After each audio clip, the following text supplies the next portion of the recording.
Baik, topik yang ini adalah sambungan daripada bab 3 yang sebelum ni lah, kesan pergerakan bumi terhadap cuaca dan iklim. Kalau sebelum ni kita belajar pergerakan bumi ada dua, iaitu putaran dan juga peredaran. Kita dah belajar semua tu. Kemudian bahagian peredaran bumi, bahagian peredaran bumi kita dah belajar juga kesannya adalah kejadian 4 musim.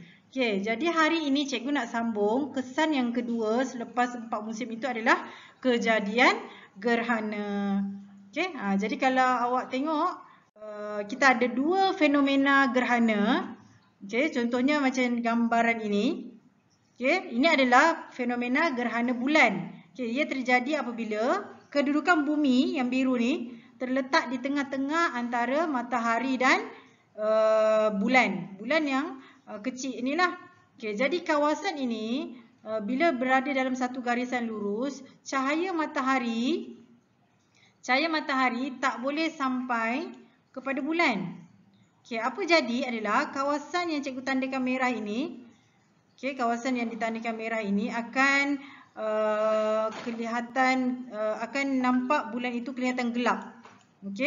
Kelihatan gelap lah, terlindung cahayanya. Jadi kita tahu yang bulan tidak mengeluarkan cahaya, dia hanya pantulkan daripada matahari. Jadi disebabkan bayang-bayang ni dia terlindung lah.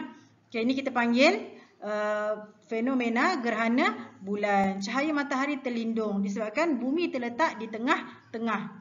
Kita tengok seterusnya. Ini contohlah fenomena gerhana bulan ni, pergerakan dia. Bila bulan ni bergerak mengelilingi bumi, sampai satu tahap dia akan terlindung cahayanya daripada matahari. Jadi kawasan ini yang tidak akan nampak bulan tersebut.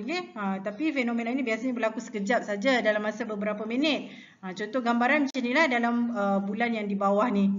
Daripada terang kemudian dia bertukar menjadi gelap-gelap dan kembali terang balik. Sebabkan bulan ini dia bergerak mengelilingi bumi. Seterusnya fenomena gerhana matahari. Gerhana matahari ini jarang berlaku. Hanya beberapa tahun sekali saja berlaku gerhana matahari ini.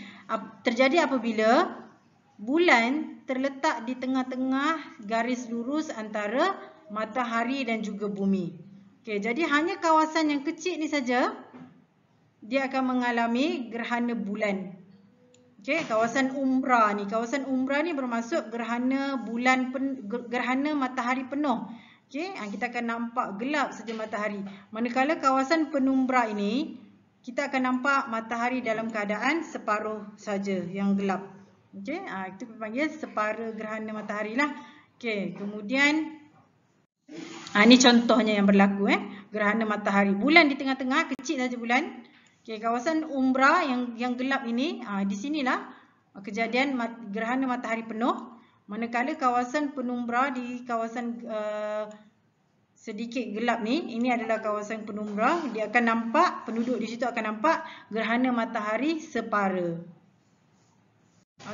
Kita terus bergerak ke bab yang seterusnya, bab 4. Cuaca dan iklim di Malaysia. Kita akan belajar tentang cuaca dan iklim di negara Malaysia saja. Kita akan tengok jenis dan ciri iklim di Malaysia. Baik, kita tengok akhir pembelajaran ni awak mesti boleh satu, kenal pasti ciri cuaca dan iklim. Seterusnya awak mesti boleh jelaskan semula ciri iklim khatulistiwa di Malaysia. Baik, tengok gambar bumi ni kan. Ekuator ni adalah garis tengah ataupun dalam bahasa Melayu ni kita panggil garisan khatulistiwa. Jadi negara kita terletak berhampiran dengan garisan khatulistiwa ini. Jadi cuaca dan iklim di Malaysia adalah kita namakan sebagai iklim khatulistiwa dan cuacanya adalah panas dan lembap sepanjang tahun. Kita tengok suhu. Suhu di Malaysia secara puratanya sama saja setiap tahun. Suhu tinggi dan hampir sekata sepanjang tahun. Kalau awak tengok ni jadual ni daripada bulan Januari sampai Disember, adalah 27 darjah Celsius, paling tinggi 29 darjah Celsius dan min suhu tahunan, min suhu ni adalah purata. Purata adalah sebanyak 27 darjah Celsius. Okay, ini adalah pada tahun data bagi tahun 2017 dan tak banyak bezalah dengan tahun 2021 sekarang. Okay, jadi julat suhu tahunan adalah rendah 1 hingga 3 darjah. Maksudnya perbezaan antara bulan-bulan ni setiap tahun adalah lebih kurang je.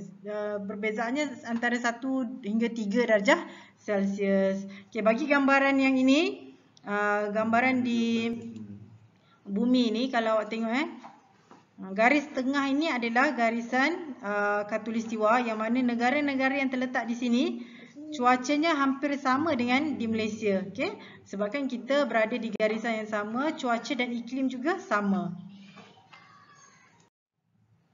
Baik, sekarang kita masuk kepada hujan. Tadi kita dah lihat suhu. Okay, hujan di Malaysia ini kita alami sepanjang tahun. Okay, dan jumlahnya adalah sangat banyak. Ini 2,600 mm.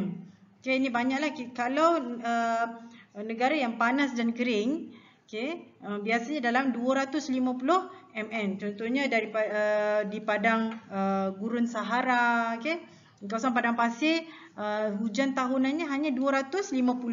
Okay, di khatulistiwa di Malaysia ni 2,600 mm. Okay, dan taburan hujannya tidak sekata dipengaruhi oleh bentuk muka bumi. Contoh, lain kawasan, lain jumlah dia. Okay, ada kawasan yang terima terlalu banyak hujan, ada kawasan yang begitu kering. Okay, jadi itu kita panggil tidak sekata, bergantung pada bentuk muka bumi.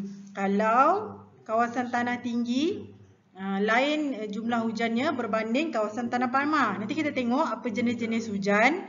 Okay, hujan maksimum, maksudnya hujan paling banyak sekali adalah semasa peralihan monsun. Okay, kalau awak tengok gambar ni, okay, kalau tengok gambar ni, hujan yang paling tinggi adalah pada bulan November dan Disember.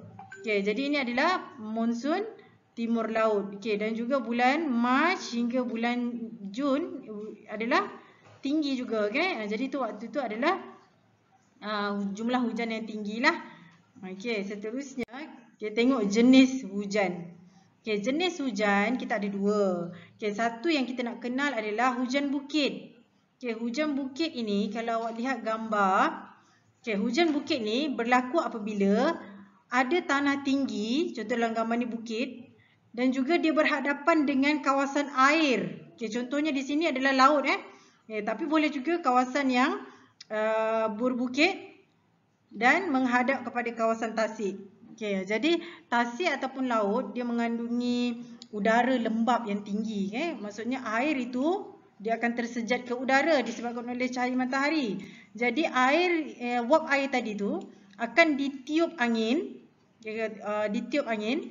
dan dia akan naik kepada kawasan tanah tinggi tadi. Apabila angin lembap tadi dipaksa naik, dia akan pantas bertukar menjadi awan. Okay, awan yang kita namakan di sini ni awan awan yang membawa hujan yang lebat ini akan turun di kawasan hadapan dan di atas bukit saja. Okay, dia akan hujan turun di sini saja. Okay, manakala kawasan di sebalik bukit ni, kawasan di sebalik bukit ini adalah kawasan yang kering. Okay, udara yang panas tadi disebabkan airnya telah turun di hadapan bukit, di belakang bukit ini akan jadi angin yang kering dan panas. Jadi ini kita panggil kawasan kering. Okay, contohnya kawasan di Kuala Pilah Negeri Sembilan. Okay, manakala bahagian depan ini contoh kawasan yang paling banyak taburan hujan di Malaysia adalah kawasan Bukit Larut. Okay, kemudian kawasan di hadapan Gunung Jerai, okay, sebab dia berhampiran dengan kawasan laut. Jadi hujan dia turun di hadapan saja. Di sebalik bukit ini kering. Okay, kadang-kadang sebulan pun tak hujan.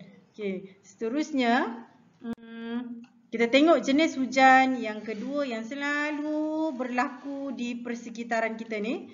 Contoh di kawasan Tanah Palmah ni lah.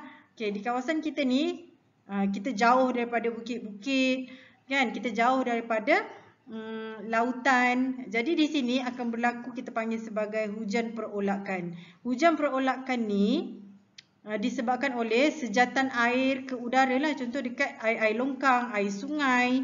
Okay, daripada lembapan di tanah ini, bila hari yang panas, air akan tersejat ke udara. Okay, kemudian bila wap air ini ke atas, dia akan menyejuk kembali dan terkondensasi membentuk awan. Awan yang besar, awan larat yang besar di atas ni, kita panggil dia, namanya adalah awan cumulonimbus. Awan cumulonimbus ini dia akan menurunkan hujan semula apabila dia sudah sarat dengan air.